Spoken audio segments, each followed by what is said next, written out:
अच्छा जनाब, इस वक्त जमात इस्लामी का ये एक एहतजाज जारी है और इस वक्त धरना दिया है जो बल्दियाती एक्ट है इसके ऊपर ये धरना, शानदार धरना जारी है इस वक्त। और पूरा कराची में एक धूम मची है और आहिस्ता आहिस्ता ये टेम्पो बढ़ रहा है और महसूस ये होता है कि इस वक्त ये धरना मज़ीद जो है तेज़ होगा, बढ़ेगा और ये एक प्रेशर डेवलप होगा। मेरे साथ कुछ लोग हैं यहाँ शुरा है, मैं चाहूँगा कि उनसे सवाल करूँ कि ये लोग क्यों आए हैं, किस लिए आए हैं, क्या मकसद है, क्या क्या लेना चाहते हैं। तो जी जनाब, सबसे पहले मैं यहाँ पर मेरे साथ है जो तारुफ़ कराएंगे, बताइएगा भाई किस लिए आए हैं, क्यों आए हैं। जी, मेरा नाम इरफान है और इस धरने में आने का सिर्फ़ और सिर्फ एक बुनियादी मकसद है कि पीपल्स पार्टी ने जो बल्दियाती निज़ाम के अंदर एक एक्ट लेकर आई है मेयर के हवाले से, और वो एक्ट जो है पाकिस्तानी मतलब कराची के अवाम के लिए बहुत ही मुज़र है और हम उस कानून के हवाले से और उसको रद्द करने के हवाले से यहाँ जमा हुए हैं कि हम इस कानून को नहीं मानते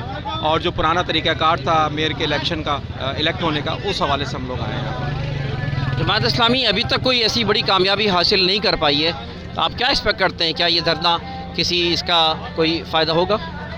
आप ये देख लें, मौसम की सर्दी और मौसम की ख़राबी के बावजूद कराची के अवाम बहुत बड़ी तादाद में यहाँ जमा है, तो हम उम्मीद करते हैं कि इंशाअल्लाह अज़ीज़ ये धरना जो है वो यकीनन जो है अपना एक इम्पैक्ट क्रिएट करेगा और पीपल्स पार्टी मजबूर होगी इस कालिया कानून को वापस लेने पर। जी जनाब, आप क्या कहते हैं, आप तारुफ़ कराएं और ज़रा बताएं। बिस्मिल्लाहिर्रहमानिर्रहीम, मेरा नाम आज़म मोहिउद्दीन है और मैं इस धरने में जो है वो आज ही मैं शरीक हुआ हूँ और इसका मकसद ये है यहाँ पर आने का कि कराची के अंदर जो मसाइल इस वक्त चल रहे हैं और लोगों को जिस तरीके से जो है वो यहाँ पर बहुत ज़्यादा मुश्किलात का सामना है हर लिहाज से, चाहे वो पानी का मसला हो, चाहे वो सेवरेज का मसला हो, चाहे वो रिहाइश का मसला हो, चाहे वो बिल्डिंग इंक्रोचमेंट का मसला हो, हर किस्म के मसले के अंदर जो है वो कराची के अवाम जो है वो इसमें पिसरी है और इसके अंदर बहुत ज़रूरी था कि जमात इस्लामी इस इशू को उठाए और लोगों ने इसका भरपूर साथ भी दिया है और अल्हम्दुलिल्लाह इस धरने के अंदर आज छठा रोज़ है और आवाम जो है वो इसमें कम नहीं हो रही बल्कि बढ़ती जा रही है। मौसम की सख्ती के बावजूद भी आवाम इसमें जो है वो खींचते चली आ रही है और बहुत सारे वक्त इसके अंदर शरीक हो रहे हैं और अल्हम्दुलिल्लाह इंशाअल्लाह हम यहाँ से अपना हक़ लेकर जाएंगे और आने वाले वक्तों में जिस तरीके से गवादर के अंदर भी जो मुहिम जो चली है, तहरीक चली है, उसका उनको उसका फल भी मिला है, उसके उनके मुतालबात मंजूर हुए हैं। इसी तरीके से हमें भी उम्मीद है कि जो कराची से को भी सुना जाएगा और कराची के अवाम को जो है उनका जो बहुत ज़्यादा जो नाइंसाफ़ी हो रही है इसके साथ कराची के साथ इंशाअल्लाह इनको इंसाफ भी जो है वो मिलेगा। शुक्रिया। आप क्या समझते हैं कि आने वाले बल्दियाती इंतखाबात में अगर अभी इंतखाबात कराए जाएँ तो क्या इस वक्त जमात इस्लामी को हिस्सा लेगी पोषण होगा या कुछ आगे चल के इसको जमात इस्लामी को फ़ायदा होगा। देखिए, इसमें अभी ये है कि सूरत हाल जो अभी कंटोनमेंट के जो इलेक्शन हुए हैं वो एक टेस्ट केस था और इसमें जो है वो इस इंतखाबात के अंदर जमात इस्लामी कभी भी इस तरीके से हिस्सा नहीं लेती, लेकिन इसमें हमें अपने उम्मीदवार भी हमने अपने खड़े नहीं किए और ऐसे लोगों को जो वहाँ के लोग जानते थे उनको हमने खड़ा किया अपने नाम से और लोगों ने उनको वोट दिया जमात इस्लामी के नाम के ऊपर। तो ये एक टेस्ट केस था और एक बहुत अच्छी कामयाबी जो है वो इसमें मिली है जो कि कभी भी जमात इस्लामी को नहीं मिली। तो उसी लिहाज से आने वाले बल्दियाती इलेक्शन के अंदर भी जो है वो हम उम्मीद करते हैं कि जमात इस्लामी को एक अच्छी पोजीशन जो है वो यहाँ पर मिल जाए और अभी लोगों में तब्दीली आ रही है नज़र, लोग चाहते हैं कि कोई इसका हमारे बात को सुनने वाला कोई मिला है, तो इंशाल्लाह आगे इसका जो है फ़ायदा भी होगा। जी जनाब, अपना तारुफ़ कराएं और बताइए कि आप ये धरने में क्यों आए हैं और क्या फ़ायदा होगा इसका। मेरा नाम उमर फ़ारूक है और जमात इस्लामी से मेरा गुलबर्ग ज़िला वस्ती से ताल्लुक़ है, पब्लिक एड की ज़िम्मेदारी है। मैं धरने में इसलिए आया हूँ कि इस वक्त जो इन्होंने सिंध असेंबली में पीपल्स पार्टी ने एक बिल पास किया है और वो एक एक्ट पास किया है, वो जो बल्दियाती चीज़ें थी, जो बल्दियात की ज़िम्मेदारियाँ थी, वो सारी इन्होंने अपने हाथों में ले ली।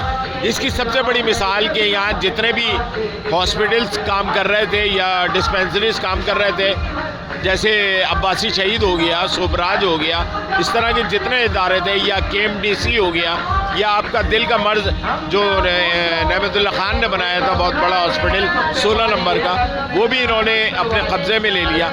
और इस तरह से इसके अलावा भी बहुत सारी चीज़ें जैसे वाटर बोर्ड इन्होंने अपने हाथ में ले लिया, और भी बहुत सारी चीज़ें। और अब जो बल्दियात रह जाएगी सिर्फ एक नुमाइशी चीज़ रह जाएगी, जो ना कचरा उठा सकती है, ना पानी दे सकती है, ना रोडें बना सकती है। तो ये सारी चीज़ें जो बल्दियात की जिम्मेदारी थी सब इन्होंने अपने हाथ में ले ली है। और फिर उसके अलावा मेयर का भी जो ये अपना निज़ाम ला रहे हैं, ये भी अपने मेयर को मुंतखब कराने के लिए इन्होंने वो बनाया है, ये एक पास किया है। अच्छा, ये आप जो है 18वीं तरमीम पे बात नहीं करते।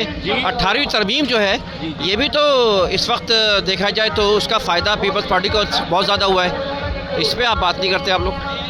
जी हाँ, बिल्कुल आप बात सही कह रहे हैं। 18वीं तरमीम जो इन्होंने पास की है ये अपने मकासद के लिए पास करवाई पीपल्स पार्टी ने ख़ास तौर पे।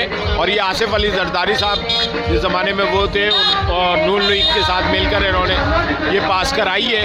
और इसका फ़ायदा वाकई पीपल्स पार्टी को हुआ है, इसलिए कि उसमें मरकज़ से सारे इख्तियारात लेकर सूबाई गवर्नमेंट को, और उसमें ये भी चीज़ थी कि ये सूबाई गवर्नमेंट से उसके बाद जो इख्तियारात हैं बल्दियात को, बल्दियात इसमें आने, लेकिन उन्होंने वो बल्दियात के जो इख्तियारात थे वो वहाँ नीचे ट्रांसफ़र नहीं किए और सारे इख्तियारात इन्होंने अपने हाथों में ले लिए।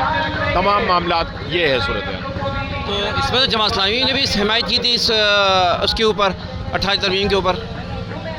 जमात इस्लामी ने हिमायत की थी, लेकिन उन्हें ये वहाँ ये ट्रैप हो गया जमात इस्लामी वाले, और इसलिए कि बल्दियात वो जो इन्होंने उसके, अगर आप वो बिल देखें तो बिल बड़ा तो सूबाई खुद मुख्तारी अच्छी चीज़ है, लेकिन इसका सबसे ज़्यादा ख़तरनाक मामला जो नुकसान हुआ है सिंध में हुआ है बेसिकली, ये बात लगती है मुझे। जी जी बिल्कुल आप बात सही कह रहे हैं, इसलिए कि वाकई ये जो इसमें इख्तियारात थे अगर उसको पूरा पढ़ा जाए तो उन्होंने वो चीज़ें नीचे ट्रांसफ़र नहीं की हैं, उन्होंने बीच में रोक ली हैं, अपनी सूबाई गवर्नमेंट के वहाँ पे रोक ली हैं, और उससे नीचे वो चीज़ें जहाँ लानी थी जो इसमें 18वीं तरमीम में जो चीज़ मंजूर हुई थी उन्होंने उसको आगे आखिरी निचली सतह तक उसको। जी बहुत शुक्रिया, थैंक यू। हमारे लोग इतने अवेयर आप पूरी कराची में। अच्छा, मेरे साथ इस वक्त फ़र्रुख साहब हैं। फ़र्रुख साहब, ये क्या हो रहा है, क्या किस लिए हो रहा है, ये फ़ायदा क्या है इसका? इसका फ़ायदा ये है कि अल्हम्दुलिल्लाह शहर के जितने भी तबक़ात हैं वो इस धरने में रोज़ बरोज़ शरीक होते जा रहे हैं, और ये कराची के हकूक़ के लिए जंग है। और सिंध हुकूमत हमेशा से, जिस तरह पीपल्स पार्टी की हुकूमत जब से कराची का बेड़ा गर्क हो गया है, इनको अपोजिशन भी जो मिली वो नाम नहाद अपोजिशन थी, MQM की, जो फ्रेंडली अपोजिशन थी, और इन दोनों ने मिलकर जो है नूरा कुश्ती करके पूरे कराची को लूटा है 30-35 सालों में। और आप देखें कि नेमतुल्लाह साहब के 4-5 साल दौर में जो शहर चमकता दमकता महकता कराची बना था वो जो है दोबारा से कचरा कुंडी बन गया। यानी शहर में कचरा कुंडियाँ नज़र नहीं आती, पूरा शहर बजाते खुद कचरा कुंडी बन चुका है।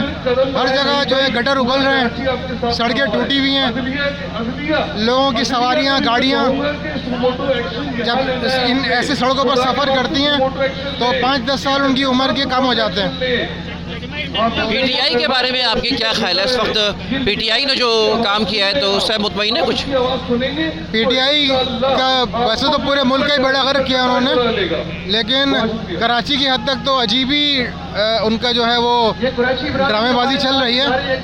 एक मंसूबे के 2-3 दफ़ा इफ्तिताह होते हैं। ग्रीन लाइन का मंसूबा इफ्तिताह किया जो कि मुकम्मल ही नहीं है, अभी वो पूरा ट्रैक मुकम्मल ही नहीं है और इफ्तिताह करके चले गए हैं। अगर जो भी चाहे आके देख सकता है, वीडियो बना सकता है कि कितनी बसें यहाँ पे चल रही हैं। तो ये धोखाधड़ी जो है कराची के साथ अब ख़त्म होनी चाहिए। ये सब मिलकर कराची को लूट रहे हैं, और जमात इस्लामी अल्हम्दुलिल्लाह अब इस धरने में मौजूद है, कराची के हुकूक़ के लिए धरना दिया है। और कराची के हुकूक़ से मुराद है कि कराची में रहने वाले हर ज़बान बोलने वाले, हर इलाके के, हर मकतब फ़िक्र के लोगों की ये जंग है, और इन सब के हुकूक़ दिलाने हैं। अभी क्या फ़ायदा हुआ? अभी तक कोई रिज़ल्ट आ रहा है, समझ में आ रहा है धरने का? रिज़ल्ट आ रहा है अल्हम्दुलिल्लाह, जैसे जैसे लोगों के इल्म में ये बात आ रही है अभी कल की बारिश में, तूफ़ानी बारिश में भी अल्हम्दुलिल्लाह शायद गलत फहमी हो कुछ लोगों को, हुकूमत के एहलकारों को, कि ये धरना ख़त्म हो जाएगा, ये लोग यहाँ से बिस्तर लपेट लेंगे। लेकिन अल्हम्दुलिल्लाह कि कल की तूफ़ानी बारिश में हाफिज़ नईमुर रहमान भी यहाँ मौजूद थे, कारकुनान भी मौजूद थे, और रात भी हाफिज़ साहब ने यहीं गुजारी है। और अल्हम्दुलिल्लाह आज जो है वो तमाम दिनों से बढ़कर हाज़िरी है, और ये हाज़िरी इंशाअल्लाह रोज़ बरोज़ हज़ारों से लाखों में इंशाअल्लाह होगी, और ये हुक्मरान मजबूर होंगे इंशाअल्लाह कि ये कराची को हुकूक दें। अभी तक कोई हुकूमत ने, सिंध हुकूमत ने या किसी मिनिस्टर द्वारा रब्ता किया जमात इस्लामी के ज़रदारों से? रब्ता इस हवाले से किया उन्होंने कि कहा है कि आप हमें मुतालबात दें, लोगों की आंखों में धूल झोंक रहे हैं। ये तो इन्होंने बहुत पहले बात की थी, जमात ने कहा था कि आप बात करें, तजावीज़ भी दी, असम्बली में भी दी, सब कुछ किया, लेकिन इन्होंने किसी पर अमल नहीं किया, बल्कि झूठ बोल रहे हैं, आवाम को धोखा दे रहे हैं। और कराची के हुकूक की जब बात जमात करती है तो ये कहते हैं कि ये MKM के ट्रैक पर चल रही है, हालांकि MKM ने लिसानियत की बुनियाद पर लोगों को एक्सप्लॉइट किया था, और जिन हुकूक की उसने बात की थी उसमें से एक हक भी नहीं दिलाया उसने, जबकि 30-35 साल वो पीपल्स पार्टी के साथ हुकूमत में रही, मरकज़ में भी रही, सूबों में भी रही, लेकिन उसने हक नहीं दिलाया कोई भी।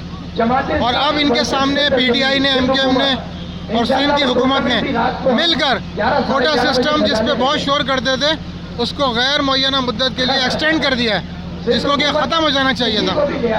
तो ये मुसलसल धोखेबाजी है, लोगों को समझना चाहिए।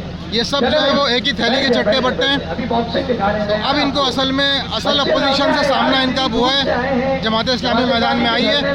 अल्हम्दुलिल्लाह कारकुनान का आज़म जवान है, और लोग जो हैं वो इसी तरह सड़कों पर रहेंगे जब तक ये हुकूक नहीं देंगे, और इनको हुकूक इंशाल्लाह देने पड़ेंगे। ये थे अभी यहाँ के शुरा में से एक फ़र्रुख साहब, और बहुत ही अज़म का इज़हार कर रहे थे। और हकीकत बात ये कि जिस तरह यहाँ पे एक हफ़्ते के करीब होने वाला है, और जिस तरह जमात इस्लामी के कारकुनान अज़म के साथ, हौसले के साथ यहाँ पे, चाहे बारिश हो, चाहे धूप हो, सर्दी हो, और सख्त सर्दी में रातों गुजार रहे हैं। ख़ुद इनका कायद इस वक्त जो नईमुर रहमान है, वो एक पहाड़ बना हुआ है और अज़म किया हुआ है, और इनका अज़म ये है कि हम इसको उस वक्त तक हम इस मसले को धरना ख़त्म नहीं करेंगे जब तक कि अपने मुतालबात को पूरा मनवा लें। और आप देखें कि यहाँ पे पीछे पूरी तादाद है, जो कि इस वक्त जो है ना बड़ी तादाद में रात देर तक ये लोग इस वक्त मौजूद हैं यहाँ पर, और आगे भी आप देखते चले जाएँ तो एक पूरा इंतज़ामात हैं। और यहाँ पर इस वक्त औरतें, बच्चे, हर तरह के लोग जो है इस वक्त जो है ना इसमें शरीक हो रहे हैं। आइए आगे चलते हैं।